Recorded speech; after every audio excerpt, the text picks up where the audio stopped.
All right. Hi, everybody, and welcome to today's Zoo to You here at Franklin Park Zoo. I'm Brianne.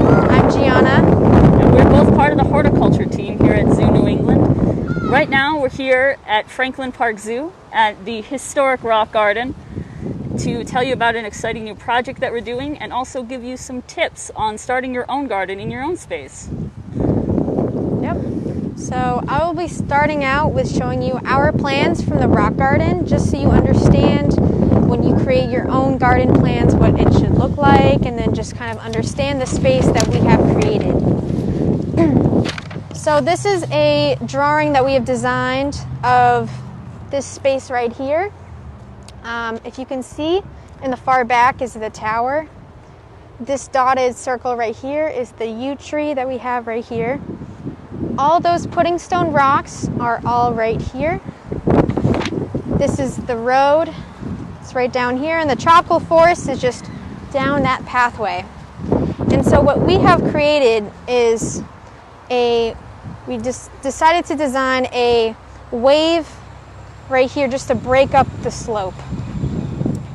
And so to transition into, this is our design for the spring planting.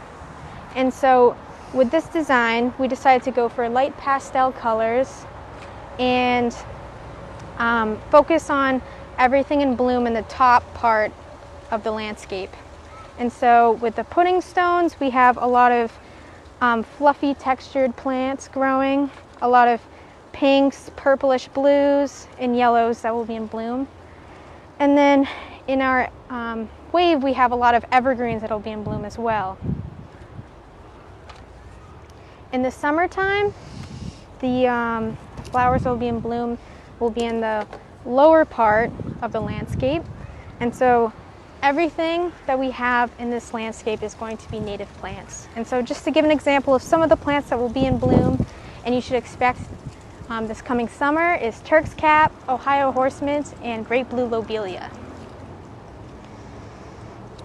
And so in the fall, when the growing season is coming to an end, we're going to have a lot of yellows and purples and blues in bloom.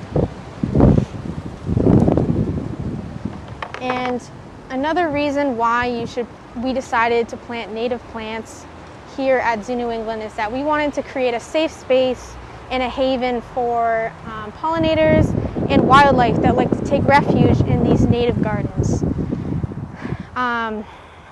Yeah.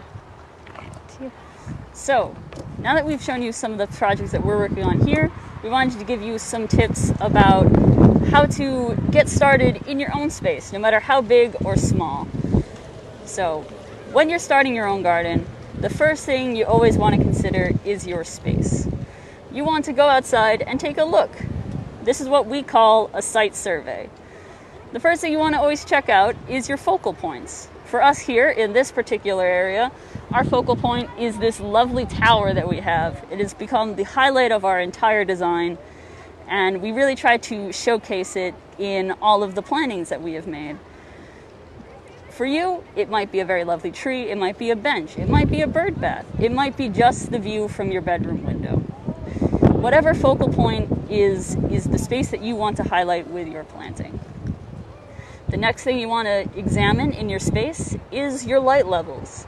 You want to go out into your space and look how much light does that space get per day. You also want to consider how intense is that light, and even what time of day does that light mostly hit on to that area.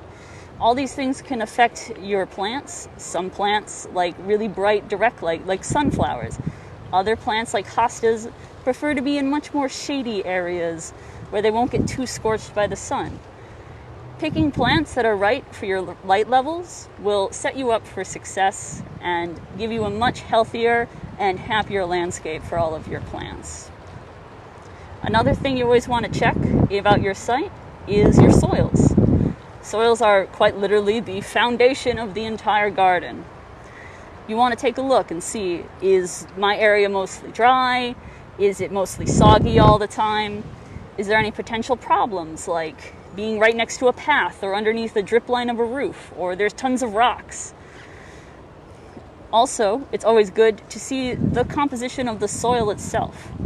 You want to take a handful of the soil and just kind of run it through your fingers really quick and see, is it mostly sand? Is it mostly clay? Is it nice and crumbly and dark and full of organic matter? Most plants like a good combination between organic matter, things like compost or decayed leaves, and inorganic matter, things like clay and sand. But no matter what kind of situation you find yourself in, you will be able to find a plant that will work for your situation. The next thing we want to consider is our planting concept. This is essentially our goal for the space. This is a good time to think about things like adding shade trees or screening to block a fence or a windbreak to stop wind from raising your heating bills in the winter. This is also a great time to think about what color combinations and what season combinations you want for the plants in your garden. As for colors, do you want colors that are all very close together and a very harmonious grouping that is very calming and nice to look at? Or do you want something a little bit more bold with things on different ends of the color wheel that just kind of draw the eye across the landscape? Also, you want to think about, what time of year do I want this garden to be blooming? Do you want this whole thing to be just a riot of color, a burst of life in the spring? Or would you rather have it go gradually throughout the year and do a little bit of interest throughout the entire season? This is also a good time to consider native plants. As we mentioned before, planting native plants is very, very important. Our entire planting concept here is entirely native plants. The benefits of native plants is that they're tried and true for this region. They grew here from the very beginning, so you know that they will survive the summers, the winters, the harsh conditions, the soils. They are always good to go. Additionally, they're also good for your native wildlife. Birds, bees, butterflies, and all other sorts of wildlife all depend on native plants for food, to raise their young. They're very, very important, and adding native plants into your landscape can help make your backyard or your space a lovely island of biodiversity in your neighborhood. This helps with conservation here, since conservation is not just a concept we want to encourage in places far away, like Africa or the Amazon. Conservation can start right here in your backyard, even in as small as a tiny pot of native plants on your balcony.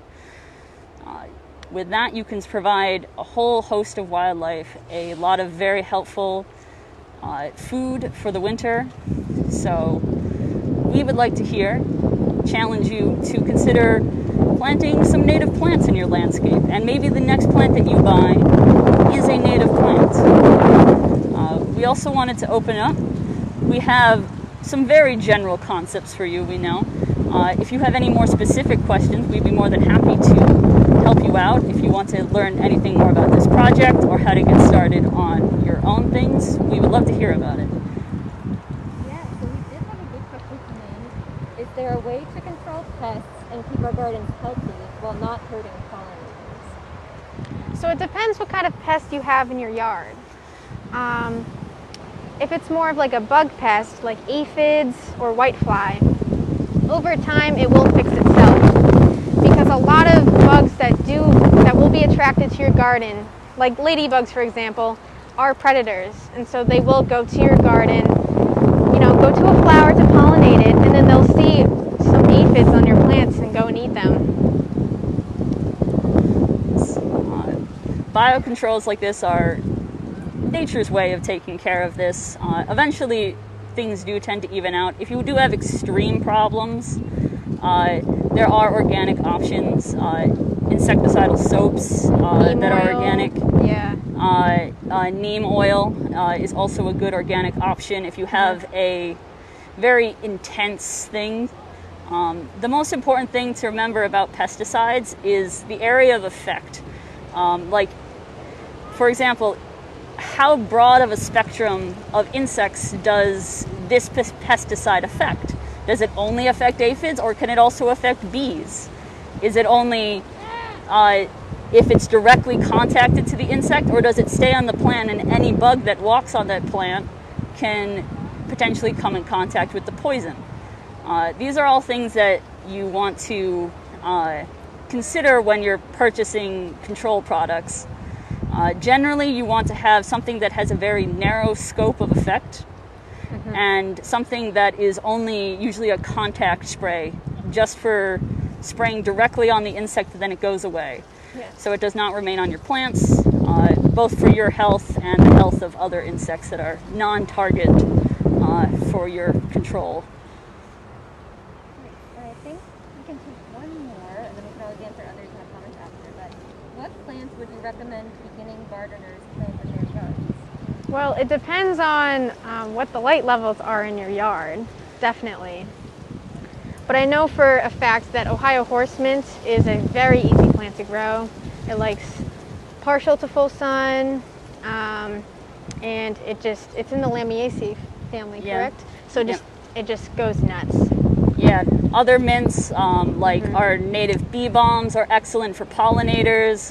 Those like full sun, beautiful flowers. Anise hyssop is one. Anise you can hyssop. make tea out of it, and it's a great pollinator plant. You'll have bumblebees for days in your yard. Yeah. Don't underestimate nice shrubs. Alamachiers, service berries, some of our native hollies. They're all excellent foundation plants, as we call them, because they provide not only shelter for animals, but also food and pollination. Both of those produce berries that birds will eat in the winter. There's a lot of foundation plants that you can provide. There's a lot of good information online. Local agricultural extensions, garden clubs, native plant societies will be very happy to help you out with any questions you have, and there's a slew of information online. Yeah. I think we're about out of time. Is there anything else you want to say to wrap up? Just happy Earth Week, everybody. Yeah, happy Earth Week. Do something for the planet this week.